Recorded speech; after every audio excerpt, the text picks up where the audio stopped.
Se a banca cobrar a Lei 11.892, quem nos ouve vai agradecer por escutar isso agora. Olha, eu assino embaixo.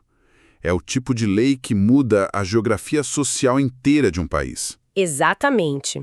Hoje o nosso mergulho nas fontes vai ser direto ao ponto e com muita energia, num clima total de reta final de estudos.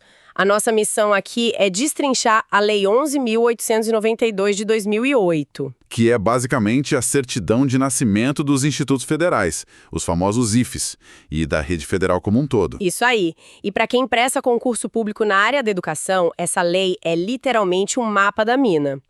Mas não é só decorar, né? Tem que entender a essência da coisa. Sem dúvida. Porque não foi só uma mudança de nome nos letreiros das escolas. A lei pegou aquelas antigas escolas técnicas e os Cefetes, que já eram excelentes, mas atuavam de um jeito mais isolado, sabe? E transformou tudo num modelo totalmente novo. Pluricurricular, multicamp e focado em desenvolver a economia regional ali daquela área. Certo. Vamos desempacotar isso. Porque essa teoria toda de desenvolvimento regional é linda, mas quando a pessoa senta lá na cadeira para fazer a prova, o que derruba a nota é a estrutura técnica da lei. Com certeza. A banca não perdoa. E, olhando as nossas fontes e as provas passadas, tem uma armadilha clássica logo no começo. É aquela confusão enorme entre o artigo 6º e o 7º. A diferença é entre finalidades e objetivos. Ah, essa é a pegadinha número 1.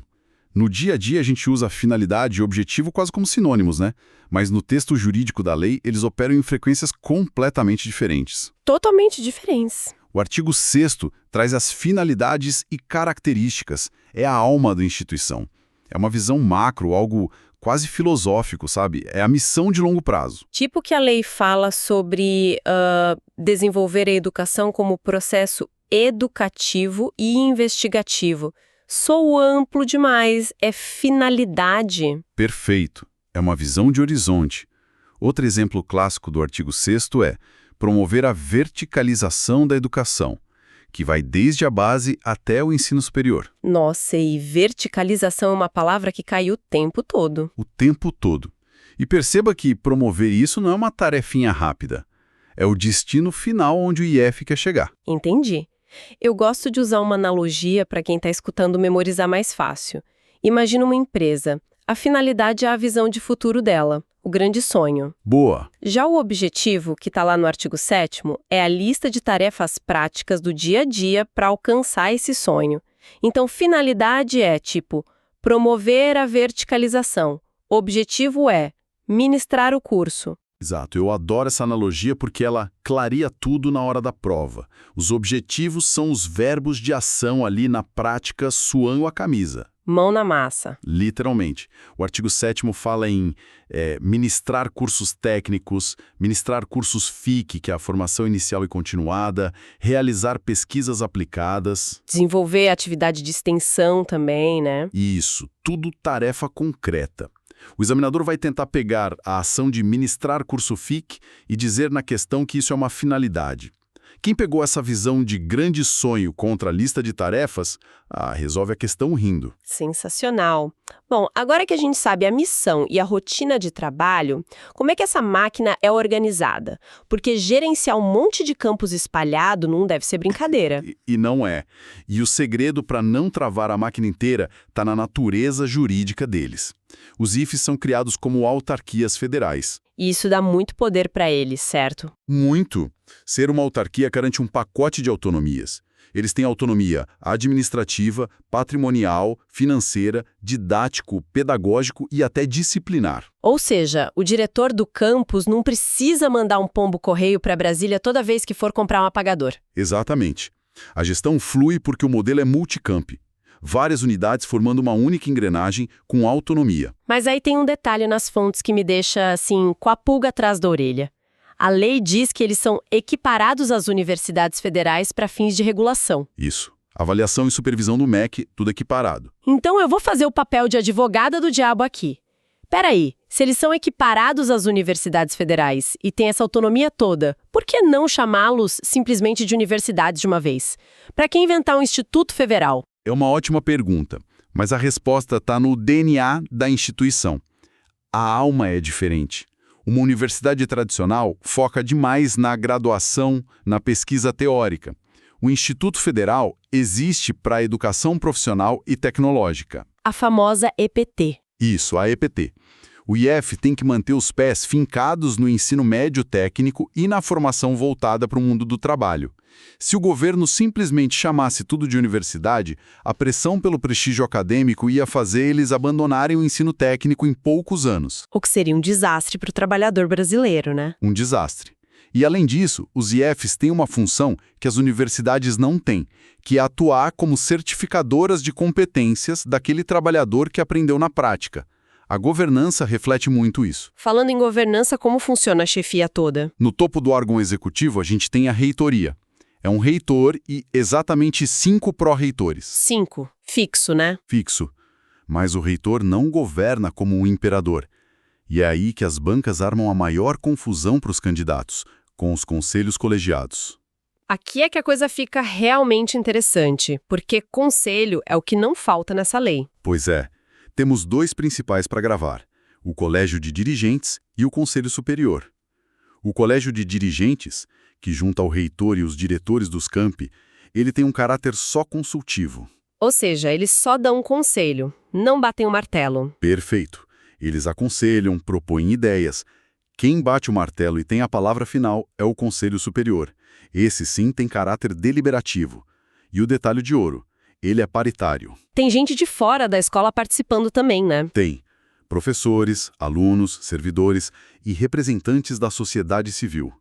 Todo mundo com o mesmo peso para não deixar a gestão perder o foco regional. Maravilha. E para não perder esse foco e não virar uma universidade disfarçada, como a gente falou agora há pouco, a lei tem uma regra de ouro de vagas, não é isso? O artigo 8º é o colete salva-vidas do IFE. Ele cria cotas rígidas. A instituição é obrigada, por lei, a garantir o mínimo de 50% das vagas para a educação profissional técnica de nível médio. Metade inteira do Instituto Federal. E, pessoal, atenção aqui, porque as fontes destacam uma palavra que é pura pegadinha. A lei diz que esses 50% devem ser oferecidos prioritariamente na forma integrada ao ensino médio. Nossa, sim. A banca vai lá e escreve exclusivamente na forma integrada. E não é. É prioritariamente. Se fosse exclusivamente, o adulto que já terminou o ensino médio e que é só o técnico não teria vaga. Exato. Fecharia a porta para o trabalhador.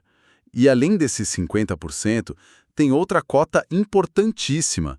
Um mínimo de 20% das vagas tem que ir para cursos de licenciatura e formação de professores. Para combater o apagão de professores de ciências e matemática no Brasil. Isso mesmo. A lei foca nessas áreas exatas e em professores para a própria EPT. Então, olha só a matemática para quem está anotando. Temos 50% para o técnico, mais 20% para formar professor. Isso dá 70%. O que deixa 30% das vagas flexíveis. Perfeito. E nesses 30% entram os cursos superiores de tecnologia, pós-graduação, cursos rápidos. É uma arquitetura muito bem amarrada. Muito. Mas olha só o momento atenção na prova agora.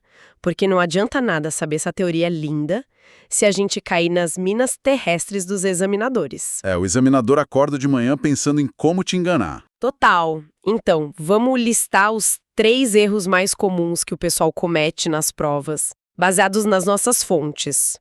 Qual é a primeira pegadinha? A primeira ataca a natureza jurídica. A banca vai contar uma historinha linda de que o IFE capta recurso próprio e por isso ele virou uma empresa pública ou uma fundação. Erradíssimo! Eles são o quê? Autarquias federais. Ponto final. Isso.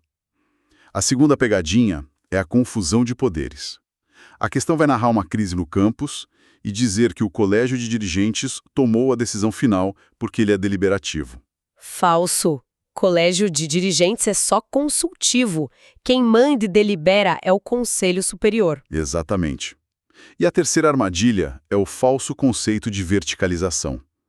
A banca tenta te convencer de que verticalizar o ensino significa extinguir os cursos técnicos básicos para focar só em graduação e doutorado. O que seria o fim do IFE, né? Verticalização é integrar.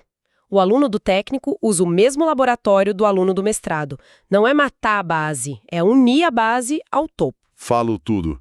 Destruir a base seria violar a regra dos 50% das vagas. Bom, depois de tantas dicas de ouro, eu quero testar os reflexos de quem está escutando a gente. Vamos fazer um mini quiz interativo e bem rápido. Opa, adoro. Vamos lá. A regra é simples. Eu vou ler 3 afirmações que já caíram em provas reais. Vou dar uma pausinha rápida de 2 segundos para quem está ouvindo responder mentalmente se está certo ou errado. E você entra com um gabarito. Combinado? Fechado. Pode mandar. Pergunta 1. O percentual de 50% das vagas para educação técnica de nível médio deve ser oferecido exclusivamente na forma integrada. Certo ou errado? Errado. A lei diz prioritariamente e não exclusivamente. Perfeito. Pergunta 2. O Conselho Superior do Instituto Federal possui caráter apenas consultivo. Certo ou errado? Errado também. O Conselho Superior é o órgão máximo deliberativo. O consultivo é o colégio de dirigentes. Excelente. E a última, pergunta 3. Os institutos federais possuem autonomia para criar e extinguir cursos nos limites de sua área de atuação territorial. Certo ou errado? Certo. E essa é uma competência fundamental do Conselho Superior, justamente por conta daquela equiparação com as universidades que a gente comentou. Ah, que gabarito maravilhoso! Dominar esses artigos, especialmente do 6º ao 10º, é garantir pontos preciosos no edital. Lembre-se sempre, quem revisa hoje, acerta amanhã. Com certeza. E eu queria deixar um pensamento final aqui que vai um pouco além da decoreba da prova. A gente falou lá no começo sobre o papel do IFE de ser uma instituição certificadora de competências. Do trabalhador prático. Isso. Imagina o impacto social disso num país como o Brasil. A gente tem milhões de pessoas que aprenderam ofícios incríveis na prática do dia a dia, na oficina, na roça, mas que nunca tiveram a chance de pisar numa escola formal para pegar um diploma. É a realidade da maior parte da nossa população, infelizmente. Pois é. E o que significa para o Brasil ter uma instituição federal gigantesca, com o poder oficial de olhar para a experiência de vida dessa pessoa e dizer: o seu saber empírico tem valor e nós vamos te dar um certificado por isso. Nossa, é muito forte isso. É forte demais. Não é só educação burocrática, sabe? É revolução social, é devolver a dignidade e reconhecer o talento do nosso povo. Que reflexão espetacular para fechar o nosso mergulho nas fontes de hoje. Estudar para concurso é puxado, mas quando a gente entende o impacto da lei na vida real, o texto até ganha vida. Pessoal, continuem firmes nos estudos. Um grande abraço e até a nossa próxima análise.